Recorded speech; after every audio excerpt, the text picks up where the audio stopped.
Love is never forced. If it is, then it isn't love. For love itself is the greatest force. காதல் ஒருபோதும் கட்டாயப்படுத்தப்படுவதில்லை. அப்படி இருந்தால் அது காதல் அல்ல. ஏனென்றால் காதலே மிகப்பெரிய சக்தி. இது எப்போ நடக்கும்னா இன்செக்யூரிட்டிஸ் நடக்கும். குடும்பமே சேர்ந்து பல காரணங்களால், பல சிக்கல்களால், கஷ்டத்தால் குடும்பத்துக்குள்ளேயே கல்யாணம் செய்வாங்க. தன் உரிமைக்காக முடியாதுன்னு தைரியமா சொல்றவங்கள அவங்களுடைய வாழ்க்கைய சந்தோஷங்களை முடிக்க முயற்சிகள் பண்ணுவாங்க.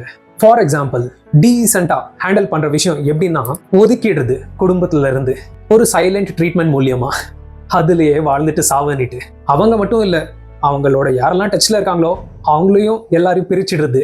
அவங்க மூலியமாவே தன் மேல தப்பே வராம, தன் பேர் எங்கேயும் அடிப்படாம ஒளிஞ்சிருந்தே வேலையை பார்க்கறது. அதுக்கு கூட ஃபார்முலா இருக்கு.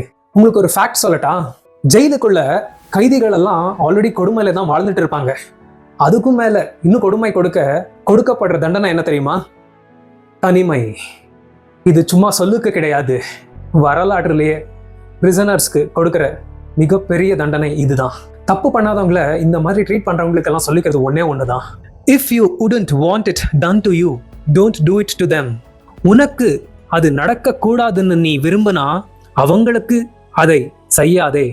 நம்ம ஏழையா பிறக்கிறது நம்ம தப்பு இல்லை, ஆனா ஏழையா சாவுறது நம்ம தப்புன்னு சொல்லுவாங்க.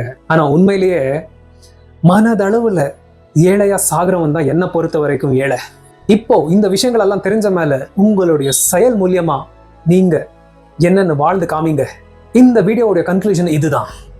நம்ம வளர்ச்சிக்கு தடையா இருக்கிறது எதுவும் நமக்கு வேணாங்க.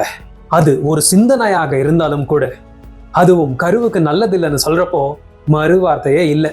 அந்த வழி நமக்கு வேணாம். கருவுக்காக நான் ஏன் இவ்வளோ பேசுறேன்னு சொன்னா, இந்த உலகத்துக்கு வர்றது அவ்வளவு சுலபமான விஷயம் இல்லை. நிறைய விஷயங்கள் தாண்டி தான் நாம இங்க. அது பயாலஜி ப்ராசஸ் ஆகட்டும், இல்ல ஃபேமிலி டிசிஷன்ஸ் மேக்கிங் ஆகட்டும், அப்போதான் நாம இங்க இல்லையா? கல்யாணத்தை பத்தி யோசிக்கிறதே பெரிய விஷயமா இருக்கு, இதை குழந்தை பெற்றுக்கிறது இன்னும் பெரிய விஷயமா இருக்கு. அதெல்லாம் தாண்டி இந்த உயிர் இங்க பிறக்க வாய்ப்பு கிடைச்சிருக்குன்னா ஏதோ ஒரு பர்பஸ் இந்த உயிருக்கு இருக்குன்னு நம்புறேன். அது என்னன்னு தெரியல, தேடிக்கிட்டு இருக்கேன். இந்த வீடியோ பார்த்ததுக்கு அப்புறம் எனக்கு 4 சப்போர்ட்டர்ஸ் வராங்களோ இல்லையோ, 400 ஹேட்டர்ஸாவது மினிமம் வருவாங்க. நான் நல்லா இருக்கணும்னு நினைச்ச உலகத்துக்காக நான் இங்க நிக்கலன்னா எப்படி? இதெல்லாம் பார்க்குறப்போ நான் எவ்வளவுதான் கோவமா இருந்தாலும் என் அன்பு இந்த உலகத்துக்காக பொய் இல்லை. என்ன இந்த இடத்துல தலை நிமிர்ந்து நிக்க வச்ச அந்த உலகத்துக்காக எடுத்துக்கோ என்னையே. வாங்க, நமக்கு வேணுமான உலகத்தை நாம தான் அமைக்கணும். Let's create some spark.